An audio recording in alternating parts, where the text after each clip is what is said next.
So, I want to search the room. okay. Go ahead and go ahead and move your mini forward into the room.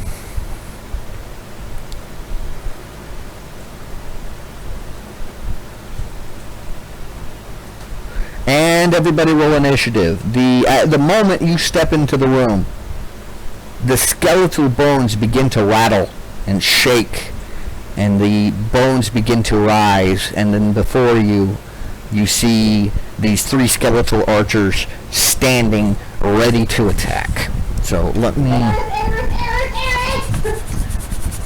me get my little chart here ready without stabbing myself in the face with my pencil. Alright, so yeah, more than likely. My luck, I'd hit myself right in the retina. Alright, Luff. Oh, you guys haven't rolled yet. Alright. So, Luff, go ahead and roll yours. Billy's got his already.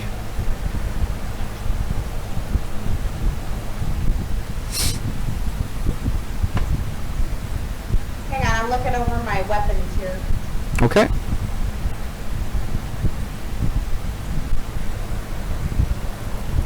I need to open up my skeleton page.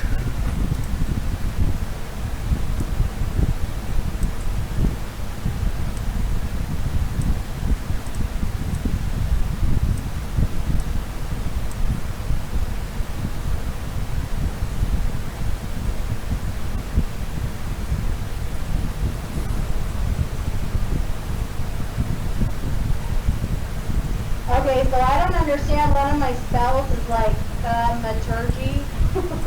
Okay. What does that mean? Let me look it up here.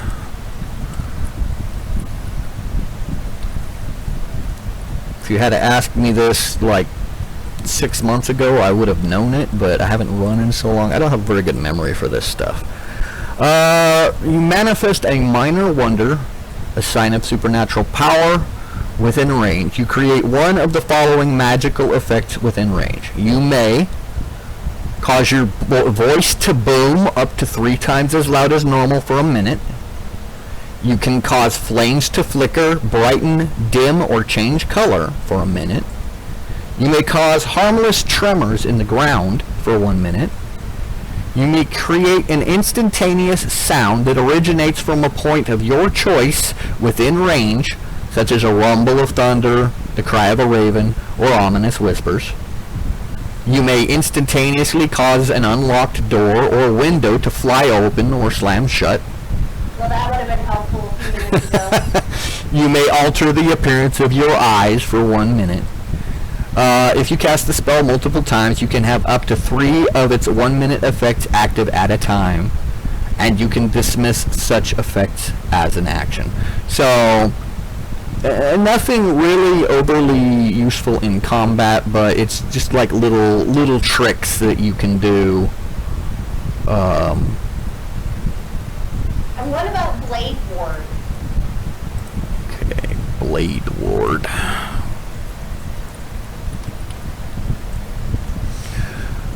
Okay. Come on, internets, you can do it. You extend your hand and trace a sigil of warding in the air. Until the end of your next turn, you have resistance against bludgeoning, piercing, and slashing damage dealt by weapon attacks. So it protects you from some attacks. Resistance means, I believe, that you take half damage from those forms of attack.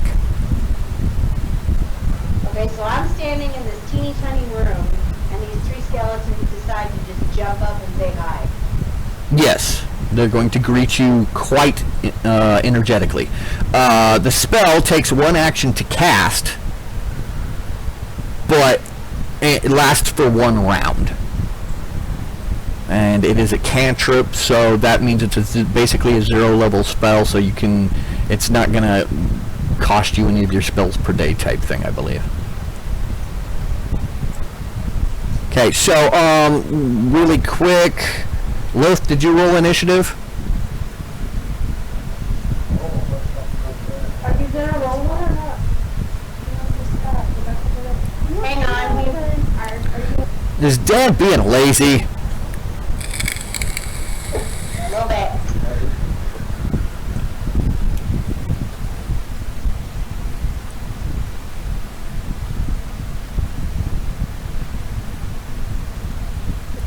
There's his. Okay, so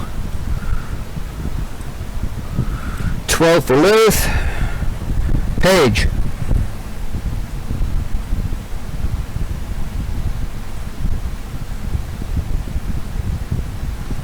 Eight.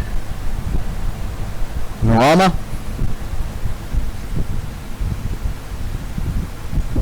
Eris? Honestly, 11. And Eris. that was Eris. Oh, that was Eris. Okay, so I need Noramas. Alright, I'm going next. Yeah, I'm just calling them out in the order I have them on my list, so. Okay, and then the skeletons go at... Whew. They got the jump on you. Okay, so, and then we're gonna go... I cast Morton Chitin's Watchful Watchdog. Okay. You get a bag of Cheetos. It can't surprise us. I cast it in the cellar. I can only assume that you've shown them this video so they have any clue what you're talking about. We normally don't, we just keep going. I am disappointed in you, Dano. I am disappointed. Okay. So, it looks like going off the top of the bat, it looks like the skeletons get the jump on Eris. So they are each going to attack. Let me... I'm the one in the room. Oh, Narama, I don't know. Hey, you guys asked me to run. You get what you asked for. You get the space case. Alright, I need to move the skeletons. Whoops, that's not the right button. Select. There. I need to move the skeletons to token layer. And then I need to move me to the token layer. Alright, so I'm going to move this guy off to the side just a little bit. He's still in the room next to you, but that way you can kind of get a better view of them. It's kind of cramped in this room all of a sudden. So... Is that a fat joke? No, because if it... My tail, okay? My tail makes... I was going to say no, because if it was, it would have to be directed at you, because, I mean, they're skeletons. Fat skeleton with top belly.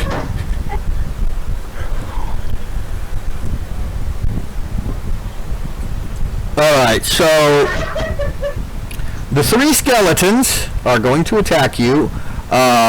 They are going to use... it says they're going to use their claws. And I don't have stats for claws. So give me 1 minute to figure out this conundrum. We're going to say they draw swords. They each have a short sword, because I have stats for that. So they are each going to swing on you with their short sword. The green skeleton does not hit you. The purple skeleton does not hit you. And I swear if I roll another 8, roll 20 is broken. The orange skeleton... Oh, okay. Oh, shit! Now, this is called a critical hit. I rolled a 20. That's, you see how it's green? In 5th edition, what that means is I am first going to figure out what the max potential damage I can cause is. And then I'm actually going to roll damage, and I'm going to add them together. That's called a critical hit. So, Well, really, I may be the first to die. my damage is listed as 1d6 plus 2. So that's 8 damage. And then I'm going to roll 1d6 plus 2. That is a total of 11 damage to Narama from the skeleton that's behind her. Now, something I did not do that I'm going to point out for future reference. I'm not going to do it now because my bad, I wasn't paying attention. I'm going to stick with the rolls that I made. But normally, you see how the green skeleton and the orange skeleton are opposite sides of you? Yeah. That's called flanking. If two creatures are flanking a target, they each get +2 to their attack rolls. Same goes for you guys. If you're fighting something and you can manage to get a person on either side of it, you will both get +2 to your attacks. Now, I was not paying attention. I did not factor that in, so I'm not going to change anything. But just keep in mind in the future that that is a thing. That's really not going to matter for me anyway. My hit point maximum is 6. Okay, so here's what happens. You look on in shock as the two skeletons in front of you rise, and you are so distracted by trying to keep them from hitting you with their blades that the one behind you sinks its sword between your shoulders and drives its sword through your chest. You look down in shock as this rusty short sword blade just appears in front of you, covered in your own blood. The room begins to spin and grow dark, and Eris, you see Narama drop to the floor unconscious. Now, you are below your maximum hit points, but you are not dead.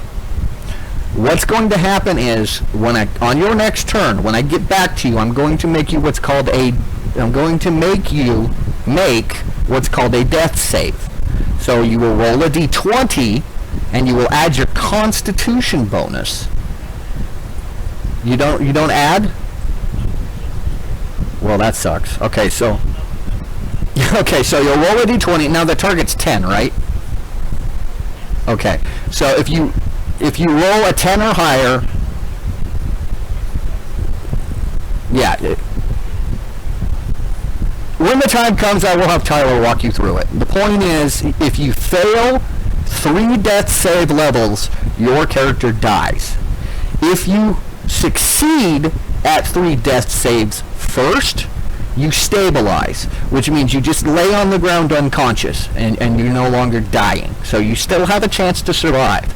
If somebody steps up and intervenes by using some sort of medical something on you, whether it's magic or otherwise, you automatically stabilize. But you will remain unconscious until either the end of combat or until somebody actively does something to wake you up. So right now, as it stands, you are currently just laying on the ground unconscious, potentially bleeding out. So. And so what are my hit points at? I know I'm negative, but... No. Currently your hit points are at 0. You do not go below 0. And Gotcha. And what did you say your max hit points were? 6. Okay, I do not have them recorded properly here, so I'm going to go ahead and change that. And I'm going to put a little symbol on you to indicate that you are unconscious. What can I use? Let's go ahead and just use... There's so many symbols in here. I just need one that looks like you're sleeping. Let's go ahead and use this one. So that little symbol will remain on your character until you either die or you stabilize. So, unfortunately, you're next. Being unconscious, you need to make your first death save. So roll a d20.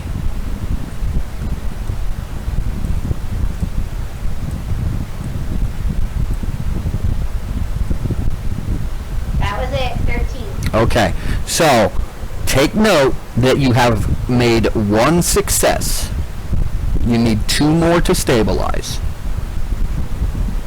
And then that's going to take us to Luth. Man, she was my girlfriend!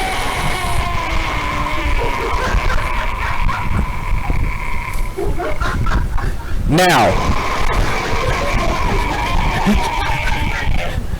unfortunately, this room is a 10-foot wide room. You can only, each of your characters is assumed to occupy a 5-foot area. No other character can occupy the same 5-foot area.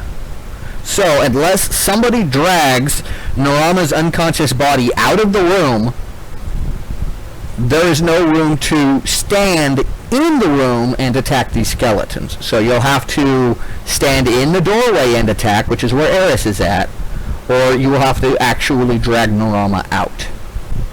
I'm gonna drag her out. Okay, so you move up and you grab her, but right here, you're right next to this orange skeleton, and you're not focusing on it. You're focusing on getting Narama out. So what's going to happen is, as you back out of the room with Narama behind you, it's going to get an attack of opportunity on you.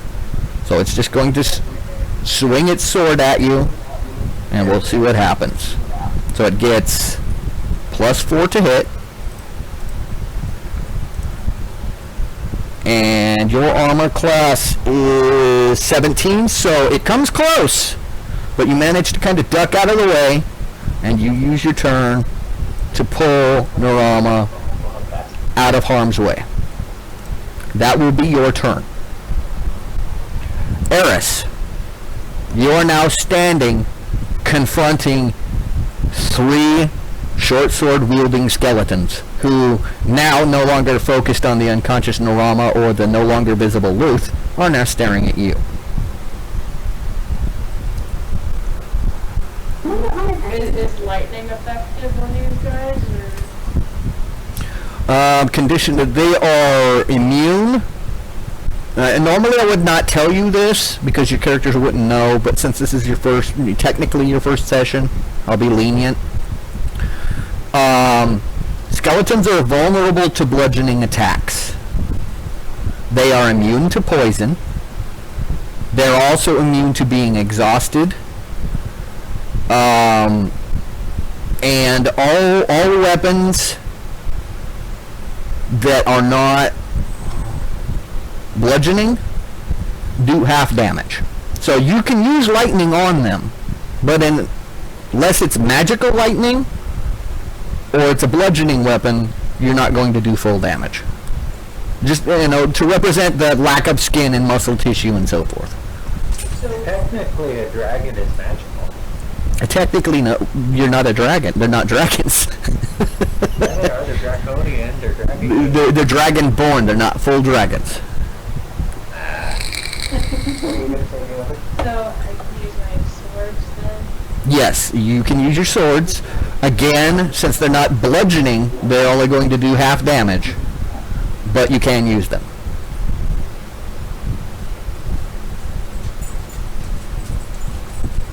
Now, if I were to reorganize you guys to where you're each actually in your own square, this would look more like this.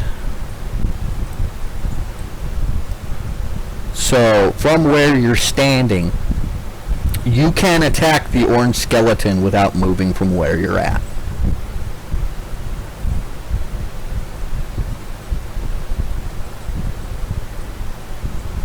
Now, you said swords, as in plural. Are you intending to try and attack with more than one?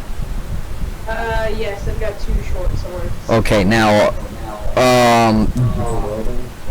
do you have, are you familiar with the rules on that? Ready? Let me look up What was here. that? Do you... I think there's a special rule for dual wielding weapons. Someone aged rapidly there. Yes, my tongue. or no? All right, let me see this here. Two weapon fighting. You can use a bonus action to attack with a light one-handed melee weapon. You can only make this bonus attack action after you take the attack action with the other light one-hand. Okay.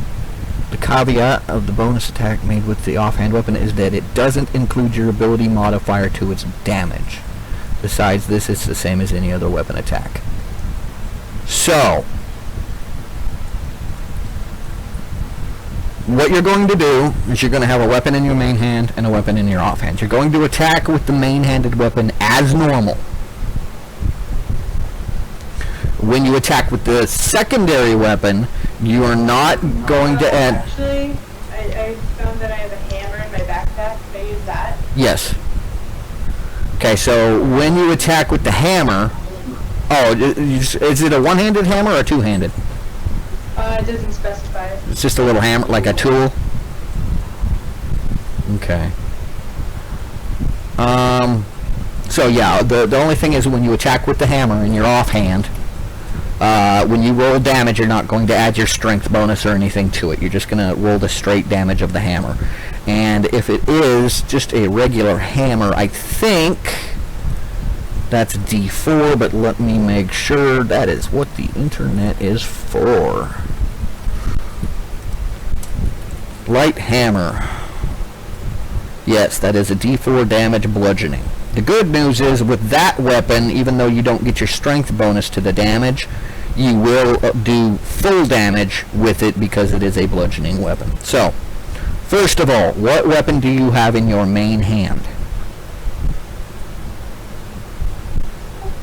The short sword. Alright, so go ahead and make your attack roll with the short sword as normal. So roll the d20 and add whatever bonuses you have.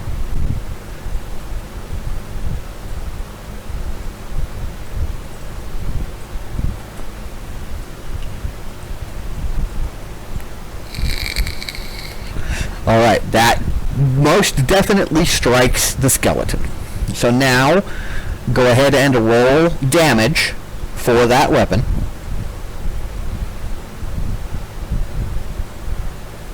Add your strength bonus. And so you're going to do, now normally you would do 8, but since this is not a bludgeoning weapon, it does half damage. So you will do 4 points of damage to this skeleton with that weapon. Now, go ahead and make your attack roll with the hammer. So it'll be a d20 plus your any bonuses you have. So I'm imagining it's considered a simple weapon, so you'll probably get the same bonuses.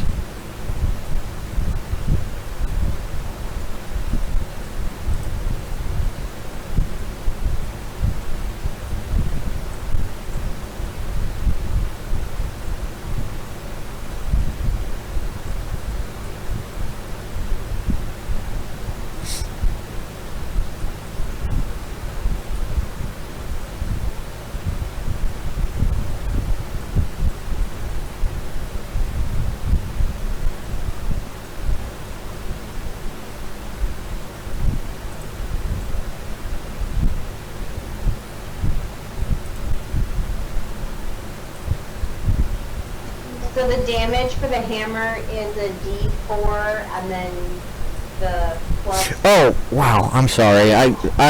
You rolled the same attack roll with your sword as you did the hammer, and for some reason, with the way my screen's set up, I didn't think you'd rolled yet. I'm sorry, that's my bad.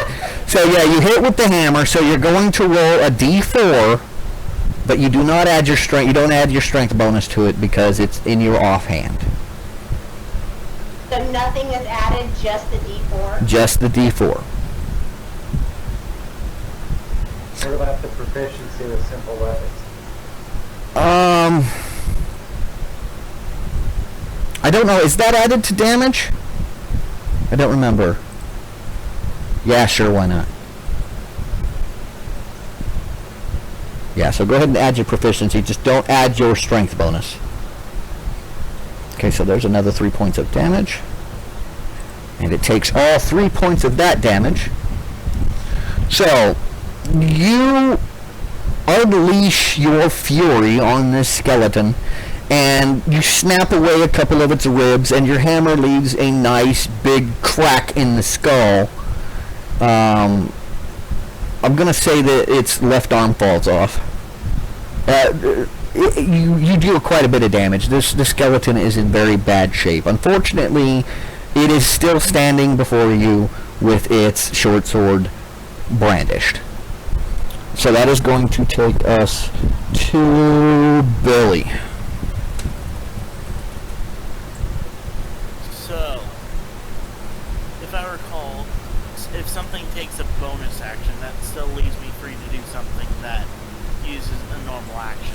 Yes, you use your normal action first, and then you use your bonus action. So technically, when Eris attacked, she used her main action to attack with the sword, and then she attacked with the hammer with a bonus action. So you always get one main action and a bonus action, but the bonus action has to come after the main action. And the skeletons can hear me, right? Most clearly. Okay. You're only like 10, 15 feet away from them. So I point at the orange skeleton, and I say, "Your mother was a hamster, and your father smelled of elderberries," thus casting vicious mockery. Okay. Which means he has to make a wisdom saving throw versus DC 13. Oh, yay. Okay, well, he has a wisdom modifier of -1. And his wisdom save is a whopping 17. Okay, so nothing. Good thing it's a cantrip. Okay, so that's going to take us... Oh, that you're not... You're done. Okay, sorry. Go ahead. It's only 2 ahead of bonus action. We're not braining well. And for my bonus action, I'm using Healing Word on... I can't see the first letter of that name. Norama? So, yeah, that's the one. Okay. So she is going to be healed for... If I was typing in text box and not typing into the air. There we go. Equals 4 multiple 7. Alright, Norama, you are back up to full hit points. You no longer have to make death saves as you have stabilized, but you are still unconscious on the floor. And that takes up my last level, or first level spell slot. Alright. Billy, you're amazing. When I'm not unconscious anymore and I actually know what you did, I'll give you a big hug. Alright, that takes us to Paige.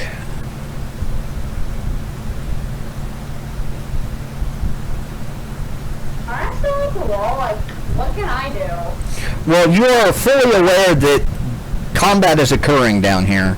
The way combat works, remember earlier I was saying you get an action and a bonus action?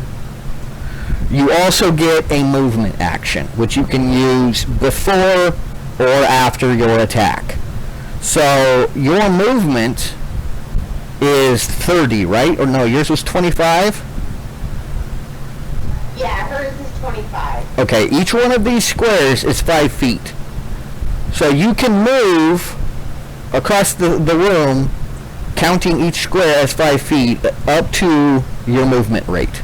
So you can probably 5, 10, 15, 20, yeah, you can move, we'll say that Luth moved Norama here. And then you can move 5, 10, 15, 20. You can move right up next to Eris. And then you can...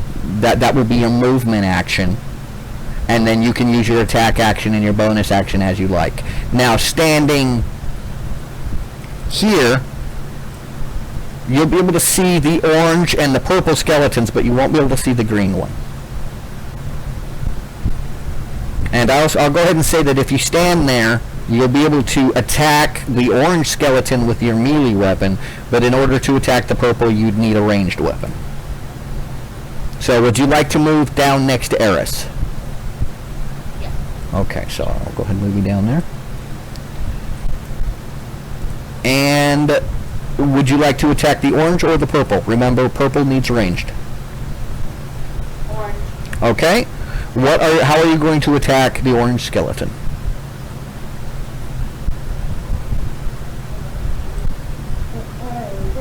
You have to, hang on, she's looking at her stuff. Okay.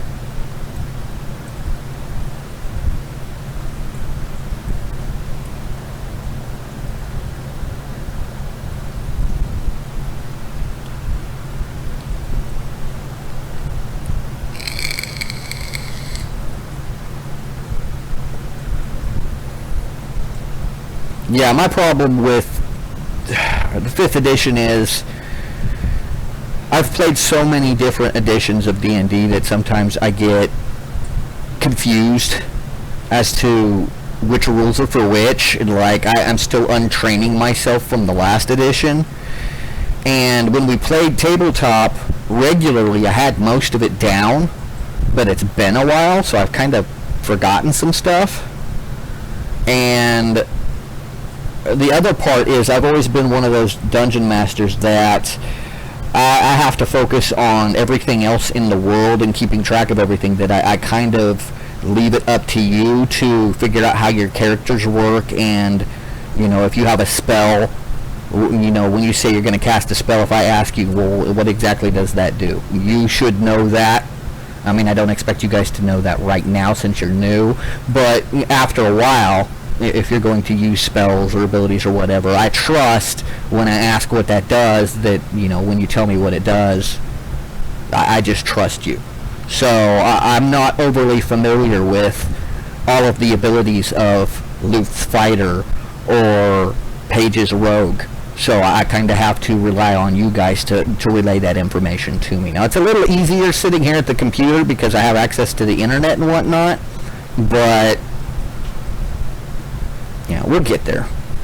We appreciate your patience too, because we're learning. Well, it's no problem. I prefer teaching new people how to play the game because you don't know the rules.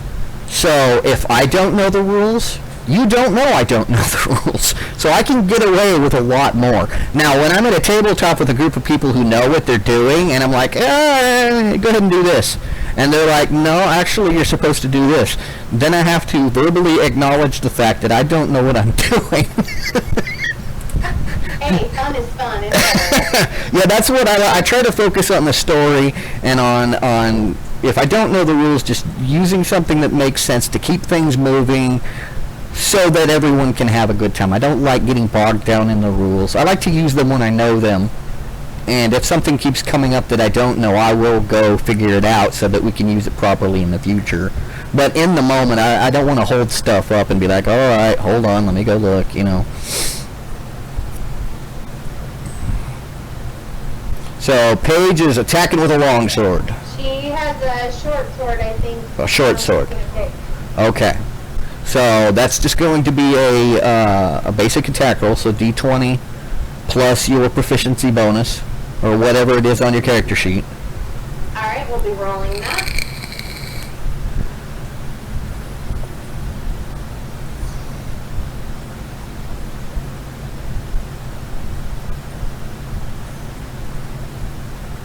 Tyler, are you dying? Surprisingly, not yet. Oh, look at that! Oh, that is most definitely a successfully landed blow upon Orange Skeleton. So go ahead and roll your damage.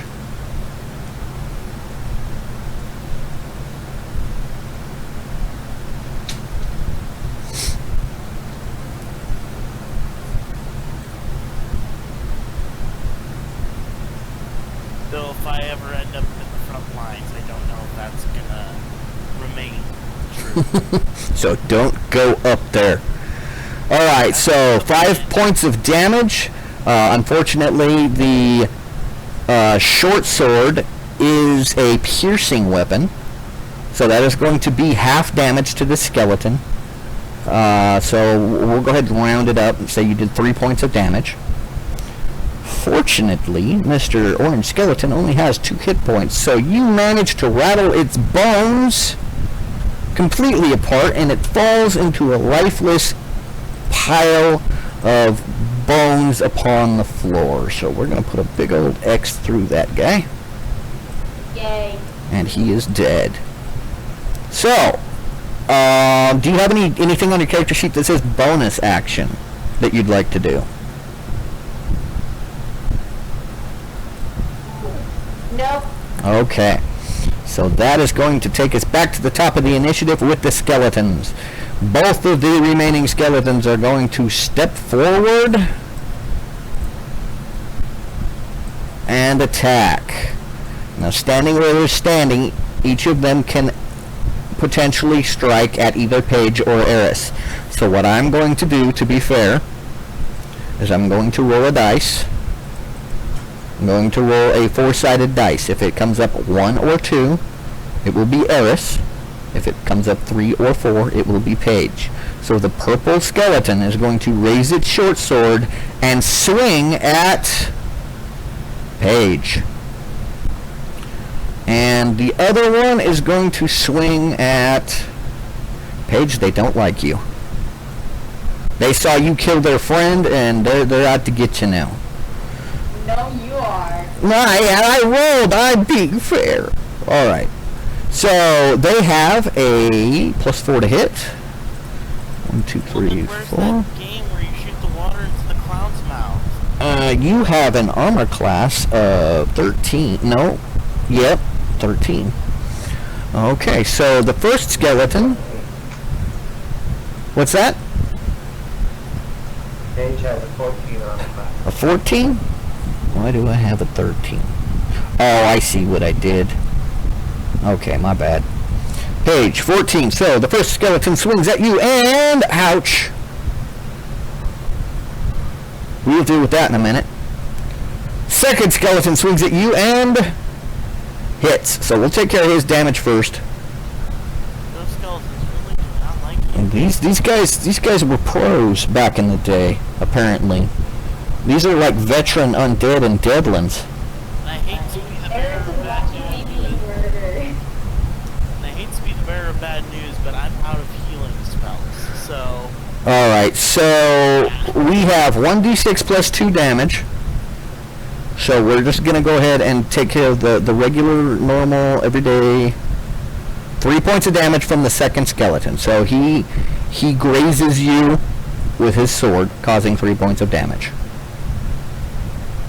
Now, the big So bad. the first one was 3 points of damage? No, the second one did 3 points of damage. The first one landed a critical blow. I just want to get the little guy out of the way first. So, this guy is going to do 8 plus 7. That's 15 points of damage. So, all in all, combined, that drops you to 0 hit points. And you're going to follow suit of your mom and drop to the ground unconscious. I'm useless now. As you fall to the ground, the weight of your body, as it shifts and falls towards the ground, actually yanks Purple's sword out of his hand. And when you hit the ground, his sword is still embedded in your shoulder. So I'm going to make a little note that he no longer has a weapon. So he'll have to attack with his claws, which I've been avoiding this whole time, so I probably shouldn't have done that. But oh well, moving on. Narama, you are... Go ahead and make a Constitution savings throw. You're stable, you're not dying. I'm just throwing this out there at random to see if maybe if you wake up. Let me... Okay, my constitution is 2. Okay, so you're going to roll a d20 and add 2.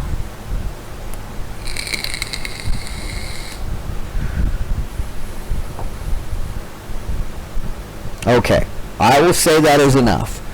The last thing you remember is the skeletons standing up before you and raising their swords. You back up and see a blade appear, gushing your blood. You look down and it's just there. And now you're waking up, looking up at the ceiling. And it takes you a minute to get your bearings, but you manage to get your feet, and on the next time we get to your initiative, you can do something, okay? Okay. So we will remove this little symbol that I put on you. So you are back in it. And that is going to take us to Luth. You see Eris. Oh wait. No, it was Paige. I need to put that mark on Paige. You see Paige laying on the ground unconscious with a sword sticking out of her shoulder. So, can I get to the pile of bones on the other guy?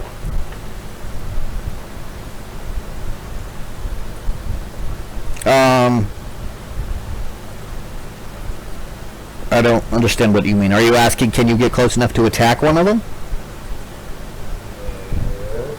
I'm asking if... Ooh. Actually, yes, that is exactly what I'm asking. Alright, In an unconventional way. is it a ranged attack or a melee attack? It shall be a melee attack. Okay, unfortunately Paige is laying in the way. Normally I would say that since you can't occupy that space with her in it, then no, you cannot get close enough.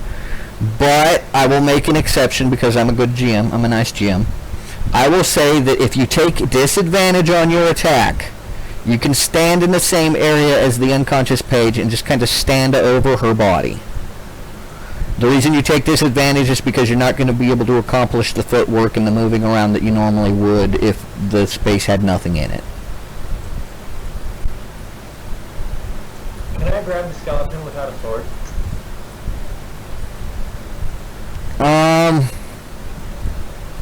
Yes, if you move up into the square that Paige's body is in and make a attack roll with disadvantage, if you succeed on the attack roll, you can grab the skeleton. Are you trying to grapple it? Yeah. Okay, so yeah, you're going to need to make an attack roll. Let me look up the rules on grappling really quick just to make sure we do this right. Just because I don't remember what the rule is doesn't mean I can't take a moment to figure it out since it's happening. Okay, roll initiative, that's been done. Take turns. Each participant in the battle takes a turn in. Okay, that's just combat. Where is grappling?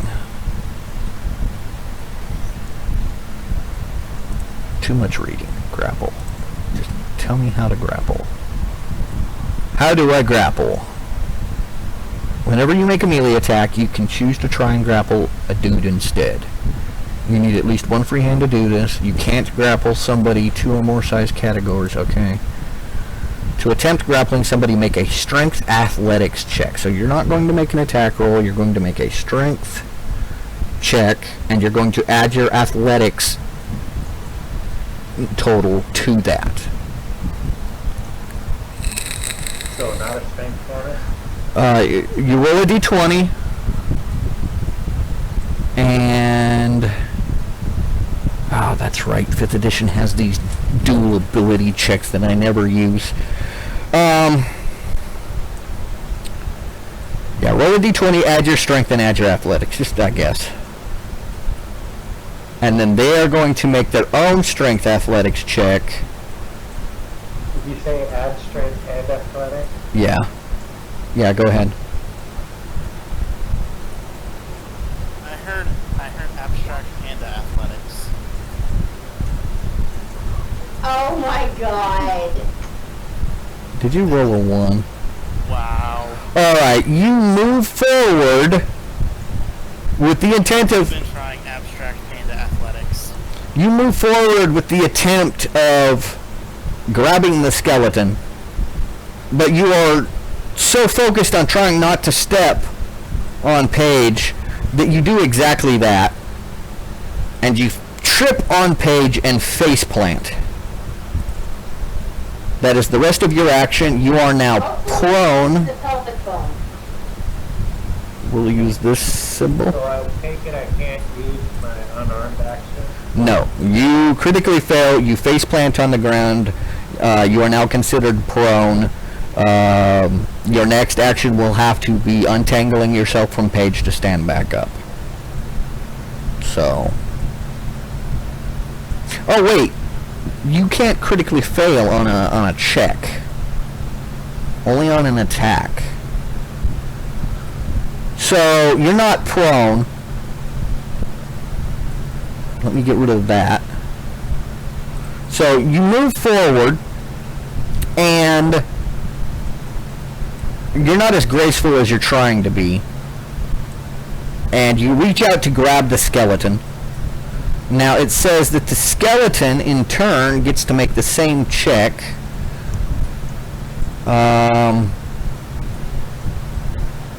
They get to make their own strength athletics check to outmuscle you, or they can try and get out of your way with a dex acrobatics check. So, what do they got? Dex. There's no stats for acrobatics, so I'm just going to go straight dex.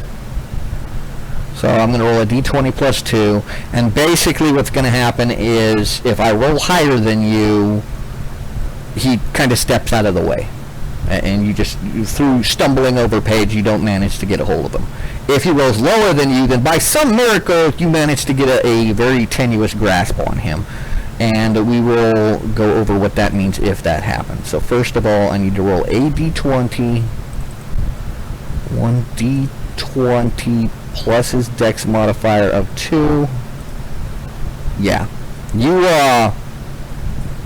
reach out to grab him, and he just kind of steps slightly to the side, and you don't manage to get your hands on him. Can I punch him? I believe the grapple attempt was your main action. So, do you have a punch bonus action? Yep, each round. Okay, so you may make that punch bonus action.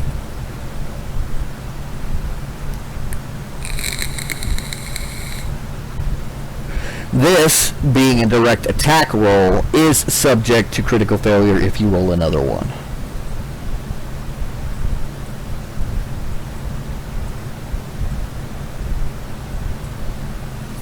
And I punch myself in the groin.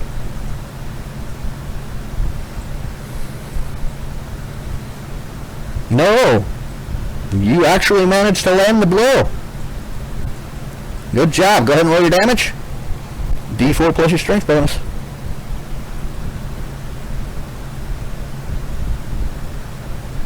Now, you are a monk, right? Correct. Okay. See, what threw me off is earlier you referred to yourself as a fighter, and I was like, oh, I thought he was a monk. And my I brain... believe the term he used was warrior. Oh. Well, my brain just registered, like, wait a minute. Is he a warrior or is he a monk? So I just clarified.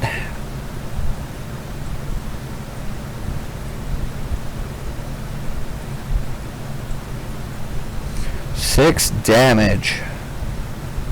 Since it's a fist action, it's bludgeoning. And it's full damage. You look like a fumbling idiot trying to grab him. But somehow you manage to turn your fumbling into a very powerful blow. You strike it in the collarbone, and this is purple, right? You attack purple? Whichever one did not have a sword. Okay. So you attack purple, and you hit it in the collarbone so hard that its arms literally blow off of its body back into the room behind it, and they take a couple ribs with it. So now you have standing before you a skeleton with no arms and half of its rib cage missing. It doesn't look like it should still be standing, but obviously the magic is keeping it together. But you just devastate this skeleton. It's still standing here. It still looks like it wants to eat your brains, but it no longer has arms to do so. So it's not as threatening as it once was. And that's going to...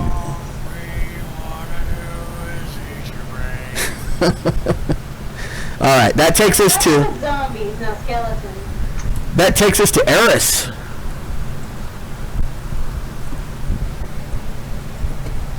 You still have the sword and hammer?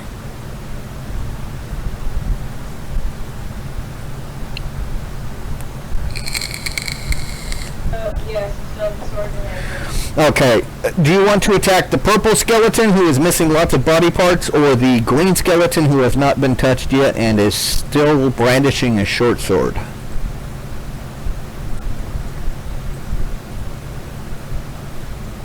I'll attack the skeleton with the sword. Okay. So you're going to attack with both weapons again, right? Yes. Okay, so again, make your attack with your main weapon as normal. Okay.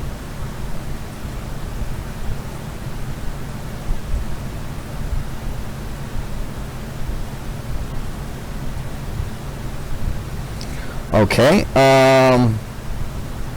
Unfortunately, that is not a hit. You do, however, still get to make the attack with the offhanded weapon, so go ahead and roll that.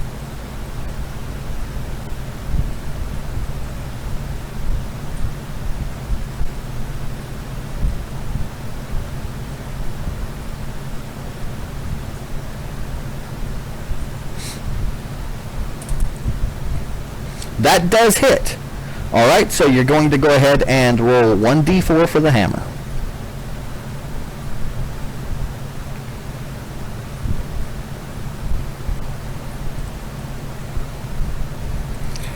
That is 3 points of damage.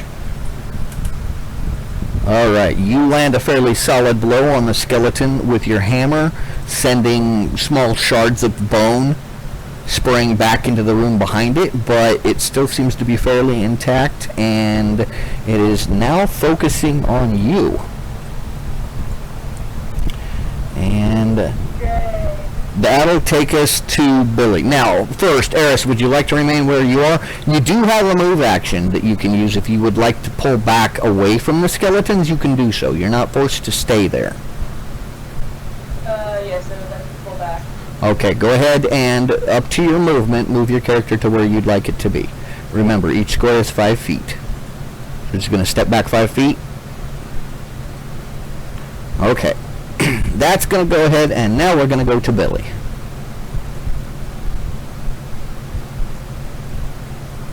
Okay. Billy looks to the purple armless skeleton and he says, "Hey, you suck." Same thing as last time? Yep. Alright, -1. Hey! He's ignoring you completely. Bonus action? Nope, not this time. Alright, and Paige, I need a death savings throw from you, please. So just roll a d20 and try to get a 10 or higher.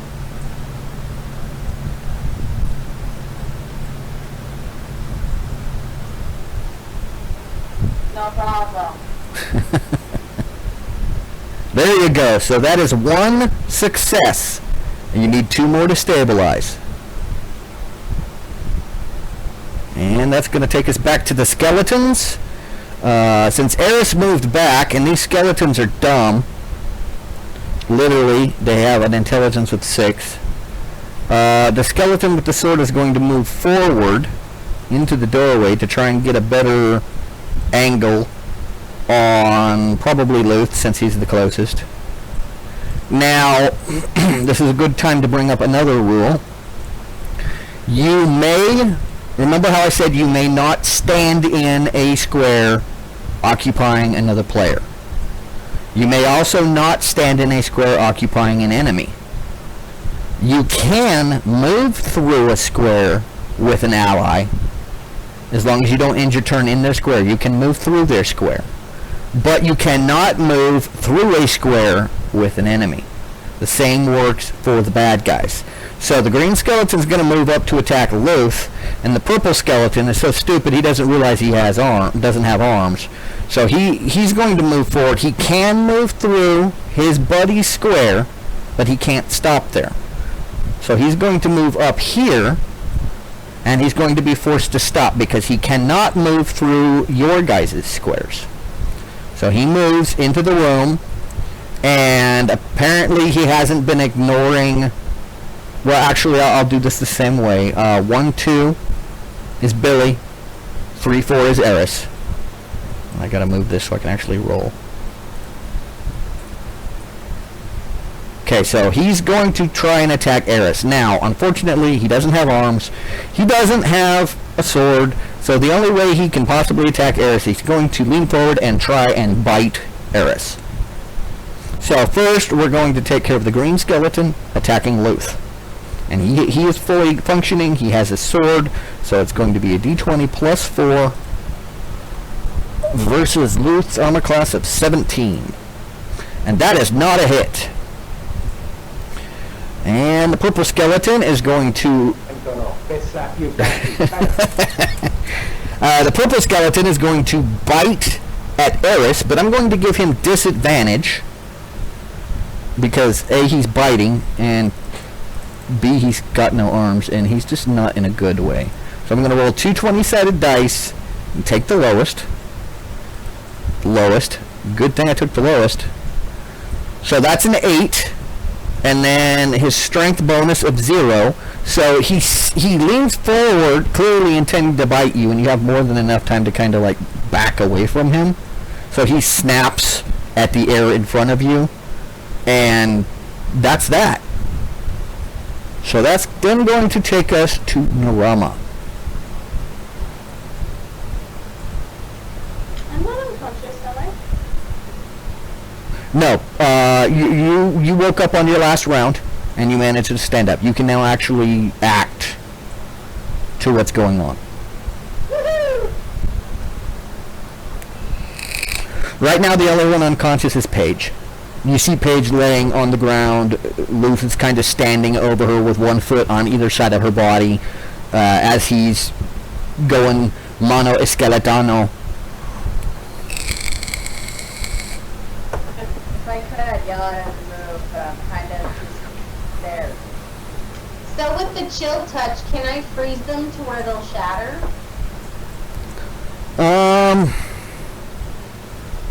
I don't know. Let me look. Chill touch. Chill touch 5e. What's it say? You create a ghostly. There's that L again.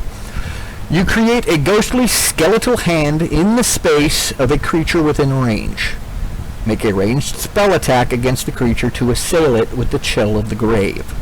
On a hit, the target takes 1d8 necrotic damage, and it can't regain hit points until the start of your next turn. Until then, the hand clings to the target.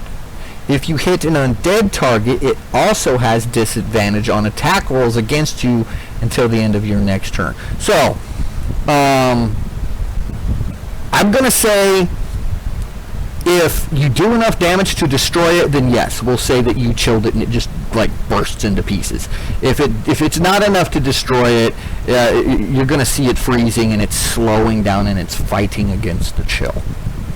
So, Alright, then I'm gonna let these skeletons know that I'm about to freeze their ass. okay, so you need to make a ranged spell attack. So you're going to roll a d20, and you're going to add your spell attack bonus.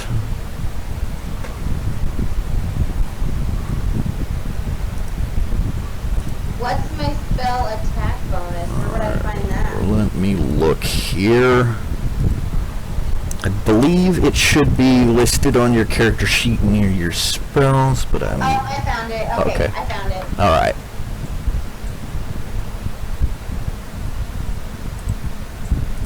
Holy crap.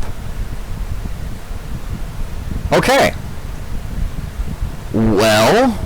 I was attacking the one that still has the sword to be clear. Okay, the green, yeah, okay.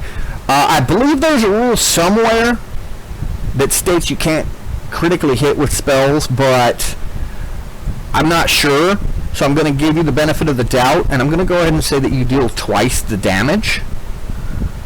So it says that you do 1d8 necrotic damage, so you're going to roll... Or actually, if it's a critical hit, you do maximum. So you're going to do 8 points and then roll a d8. So whatever you roll plus 8. Now, in the future, if I verify that you cannot critically hit with spells and I don't allow you to do it again in the future, this is just a sample of my learning and adapting to the rules as we go. Okay, so Sounds like a plan. 14 points of damage. Green Skeleton had 9 hit points. Green Skeleton briefly turns into a crystalline statue version of itself. Before it doesn't just shatter. It makes this little fairy tinkling noise and just evaporates into extremely fine crystalline dust, which settles Anyone? gently to the floor. So it's like he finally got to chill out. And his remains are not even there anymore, so I'm just going to delete him entirely. Cool. I'm face palming as we speak. Those are good puns. I like them, but I'm face palming because they're. Can't even take credit for my stolen from Arnold Schwarzenegger in the worst Batman movie today. Okay, so that was your action. Do you have anything? Yeah, it still came in handy today. Yes. Do you have anything on your character sheet that says bonus action that you'd like to attempt to use? Yeah, that wasn't even intentional. I don't see a bonus action. Okay. Would you like to move at all?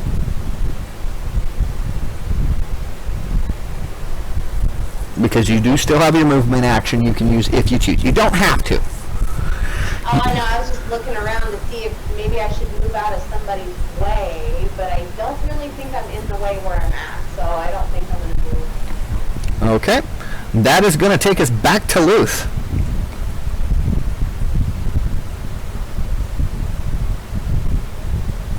So I got the purple one in front of me, yeah? Yep. So, You're going to have to move up if you're going to do a melee attack because he's 10 feet away from you, but that's easily done. There's nobody in between you and him. There you go.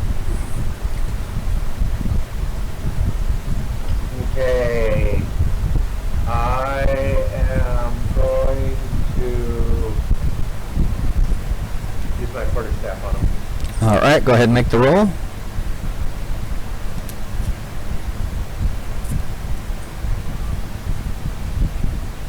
And I'm taking notes on something here, so just go ahead and tell me what you rolled when you get there. 17. 17 is a hit. Go ahead and roll damage.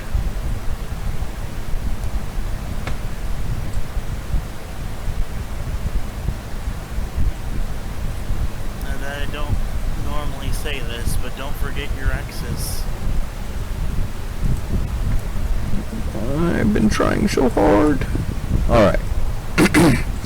What are the rats? Rats are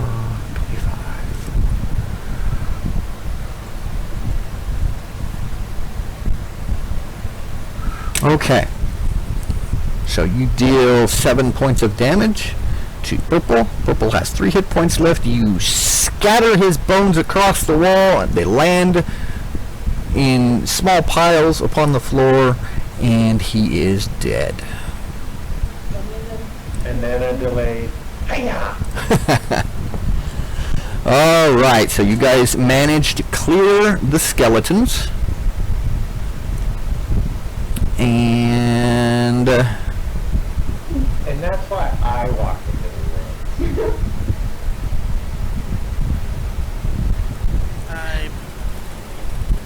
I'm probably gonna have to call it here for myself at least. yeah, we're gonna Passing out in the chair. wrap it up here because we have been going for over 5 hours. You guys do a quick cursory search of the secret room and the skeletons, and you find combined you discover 2, 4, 6. Let me see. 1, 2, Just if we 5. keep this up too much longer, I might become unconscious above board. Okay, so you find a total of 34 silver pieces.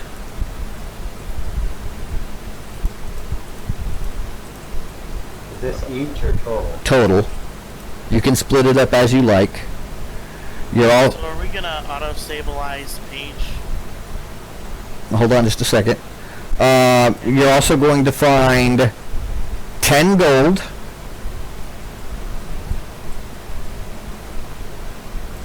And you find 3 +1 bolts. B-O-L-T. Crossbow bolts.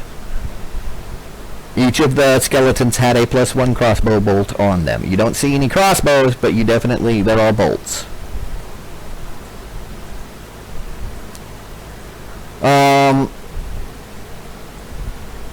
Since it's the end of combat,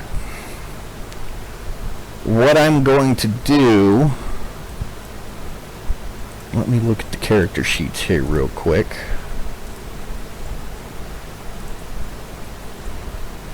What do we have that we could use? Where are your character sheet? You have a funky character sheet, Tyler. Why, thank you. I like uppies. Oh, this is your spell page. How do I get to your... It should be, core should have the main stuff. Yeah, I don't have that. Oh, there it is. No, that's not it. There we go. I found it now. Like, yeah, I was gonna say. it's Okay, so, violent spells. history, insight, intimidation, medicine. Does anyone have anything in medicine?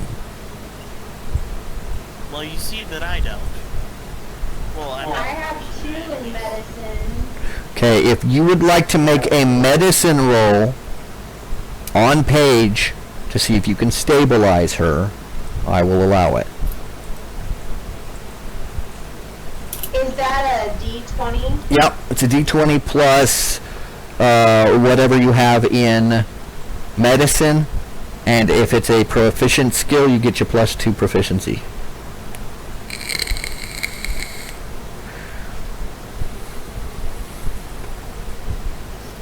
I rolled a 16.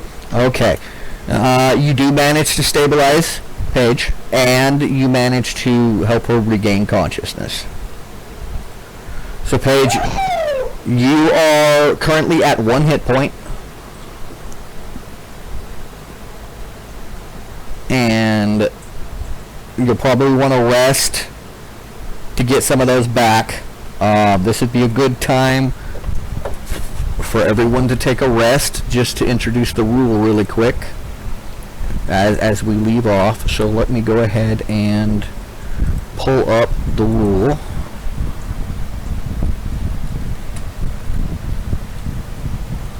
Okay. A short rest is a period of downtime at least 1 hour long during which a character does nothing more strenuous than eating, drinking, reading, and tending wounds. A character can spend 1 or more hit die at the end of a short rest up to the character's maximum number, which is equal to the character's level. For each hit die spent in this way, the player rolls the die and adds the character's constitution modifier to it. The player can decide to spend an additional hit die after each roll. Okay, so a hit die is whatever when you made your character, say for example if it said you had a D10 hit points, or you gain a D10 hit points every level, or a D6 or a D4, whatever that die type happens to be, that is your hit die. You have a number of hit die equal to your level per day, basically. So you don't have to use them all at the same time. So say if you're 5th level and you have D10 hit points, you have 5 D10. So you can take a short rest and say you want to use 3 of them. That'll leave you 2 for the rest of the day. You can use them however you like. Right now you each have 1 hit die. So if you want to take a short rest, you can roll that 1 hit die and get that many hit points back. But that's all it does for you, is allow you to use your hit die. A long rest is a period of extended downtime, at least 8 hours long, during which time the character sleeps or performs light activities such as reading, talking, eating, whatever. Or if you're an elf meditating. Yes, if the rest is interrupted by fighting or any kind of strenuous activity, you have to begin the long rest again. But if you succeed at a long rest, At the end of the long rest, you may regain all of your lost hit points. You also regain all of your spent hit die up to a number of dice equal to half of your level. And why is it not saying anything about spell slots? I think that depends on. I think it should say that like under each class's spellcasting ability, but I'm pretty sure those just get regained from a long rest. Alright, so yeah, basically if you take a long rest, you recover, anytime you use a spell, like earlier Tyler said, I've used my one first level spell slot. If he takes a long rest, he gets that back and he can then cast another level 1 spell. Basically resets those spell slots. So you get that also from taking a long rest. So for now, unless you guys want to camp all night, for 8 hours, if you take a short rest, then Paige can use her one hit die for the day. What dice type do you roll for hit points, Paige? Hang on, she's looking. Okay.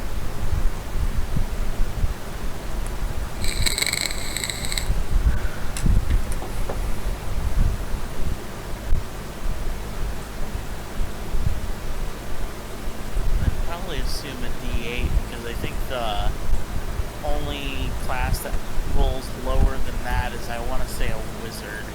I Yep, think you're right, D8.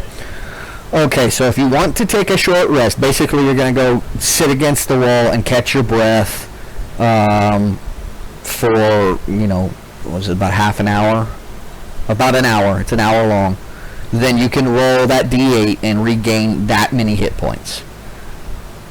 If you want to take a long rest so that those of you who have used spells will have fresh spell slots going into the adventure next time we start up, then you guys can make a campfire and, pull watches on the doors, make sure nothing interrupts you and whatnot, and you guys can rest for a while. And then when we come back, we will assume that you're all at full hit points, you all have your full spell complements, but it's up to you, whatever you guys would like to do. Well, considering we've been going since like 10 o'clock in the morning and then been fighting battles one after the other with rats and everything else, and after, Luke fell into the pit, I'd say we should take a long rest. Okay? Yeah, I would suggest that too, if for any reason, so that I have access to my healing spells again if we need them. Okay, now would you guys like to rest here in this room, or do you want to try to camp somewhere else?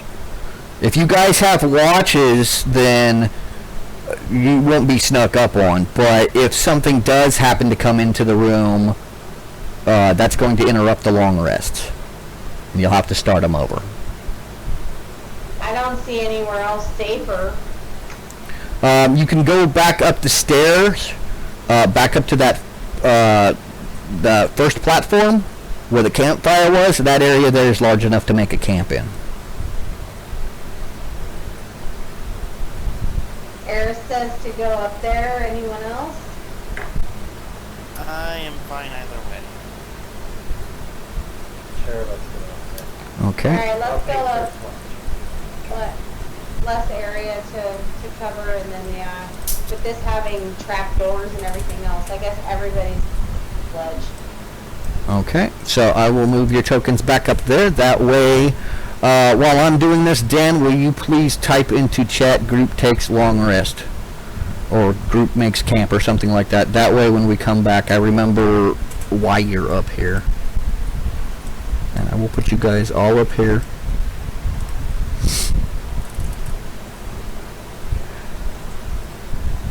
Alright, groovy. Now, I'm going to, for what you've done, your group has earned a total of, oh, well, I need my calculator here. Calculator. There it is. So you've earned this much XP divided evenly amongst the 5 of you. You will each gain 50 experience points. Woohoo! We're smart! Now, I think, let me see. Experience 2 level 5e. Okay, you each need 300 experience to get to level 2. So you currently have 50 of 300 experience points. So go ahead and make note of that on your character sheet. I am trying to find the XP on this character sheet. Now, worst case comes to worst, you can just like put it in your notes or something, just so you remember you have it. We're not doing the level when I say so thing with this.